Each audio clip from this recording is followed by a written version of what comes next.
What's going on, guys? Matty here, but you can call me Twigg, and this is another episode of the Youth Squad Challenge. Did I actually say that correctly, or did I just completely mumble my words? I'm not sure, let me know. So, as you say, saw part in the beginning of every episode. Today's episode is going to be a bit of a tough one, because the last episode, if you remember, if you haven't seen that one, pause this video and go and check that one out. There was a playlist on the channel, and probably going to be in the description as well, if I remember to do it. If I don't, please remind me. So as you can see, quite a few players are going. Tillyman's good with 76, Halalic is good with 72, Anderson's good with 75, Sterling's still doing pretty shit, and Bolo and Matuala are both doing pretty good actually, and Kishner, the guy who I just was singing his praises in the last episode, he was amazing, is now at 75 as well. And yeah, so this first game is against Fulham, and we go into this looking at them thinking they've just won their last 3 games against Rotherham, Leeds United and Bolton, so they are going to be a team that they're going to be quite tough, you know. This whole McCormack, Brian Ruiz, anyone else who I remember, but no, but Reckitt gets a red card, which isn't that uncommon. Sterling scores, and so does McCormack. Ross McCormack, I believe his name is. Oh yeah, and there's Roddy Yeager playing for them. But nothing really happened after that, until Traore scores in the 55th minute. With the minute I say that, he scores. What a player.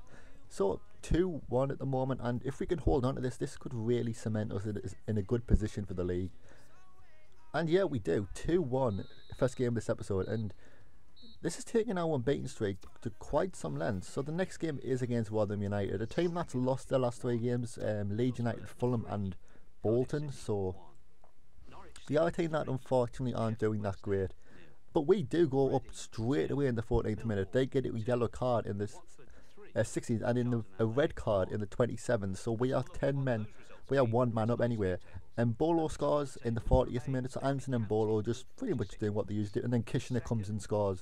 The guy who everyone knows is an absolute god to this series. He's definitely like the MVP in my opinion. He's the best player on this team personally. Then Kishner scores again in the 89th minute to seal us a 4-0 victory. And that's going to really make us look good against the next opponent. As you can see, we're in 3rd place. 3 points behind the league leaders and 5 points ahead of anyone else. Their team, look at that.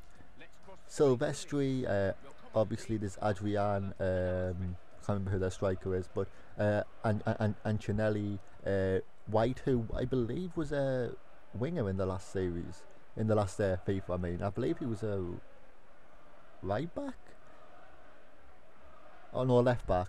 And I know he can change. I know he can play in that position, but obviously Reckitt is back playing this game because he took his yellow card like a man. His red card, I mean.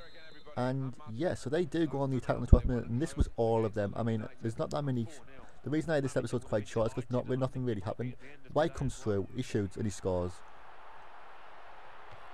15 minutes in, they're already 1-0 up, and with a chance that Adrian is, I believe is it Adrian White?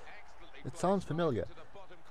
We should have closed them down, we should have done better, but we do attempt to go on the counter attack with a nice little one, step over, that just slides past him. Sterling on the ball now, passed down on Bolo, who potentially should have passed it again, but unfortunately he didn't, and that ended that 39th minute.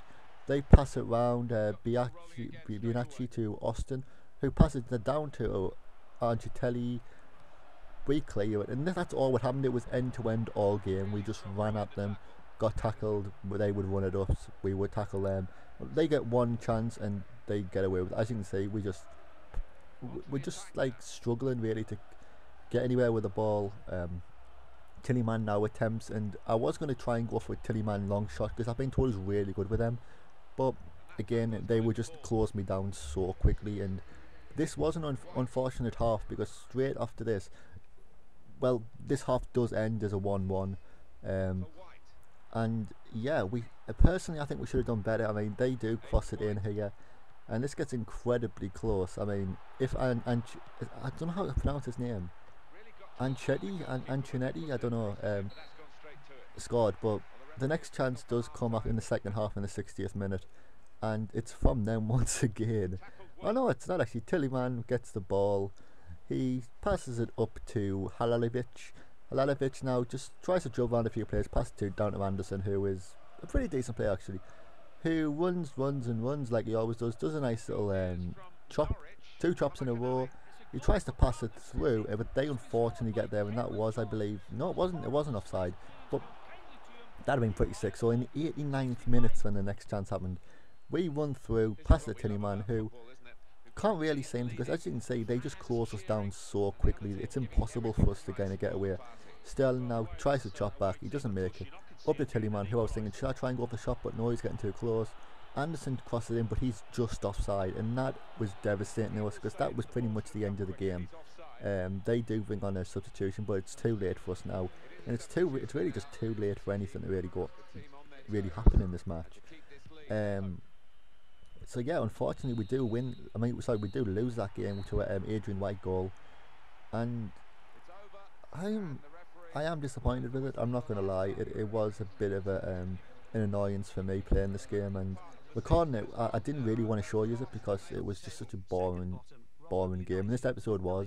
The next game is against Ipswich Town though, and on the end of the defeat, we kind of went into this with our rotation squad, but kind of still a bit hopeful. But Jordan Knipe scores in the 8th minute, and we get 2 yellow cards straight back to back. Smith scores in the 41st, and I was thinking, we have to score another one. It's the only way we're going to get back on form, is if we can score right now.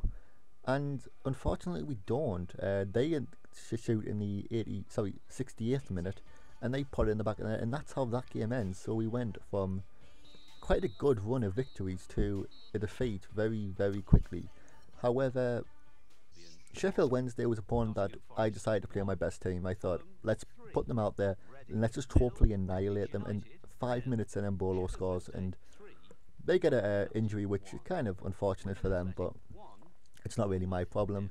Jedvaj gets a yellow card, which is very common anyway.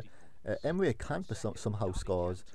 Palmer scores for them, but Mbolo instantly just shoots and scores, and I'm pretty proud of him at the moment. He's doing really well. But Mbolo scores 2, Can scores 1, a 3-1 victory, and we're coming to the end of this episode already. Yeah, I can't really believe it myself, but that's all that really happened this month. As you can see, we are still sat in 3rd, 3 points ahead of the next team, but again 4 points behind, so we have made like a deficit. So thank you for watching this video so much. If you liked it, leave a like. If you didn't, hit that dislike button. Comment if you haven't already, and the next episode will be up in the next couple of days. Bye bye.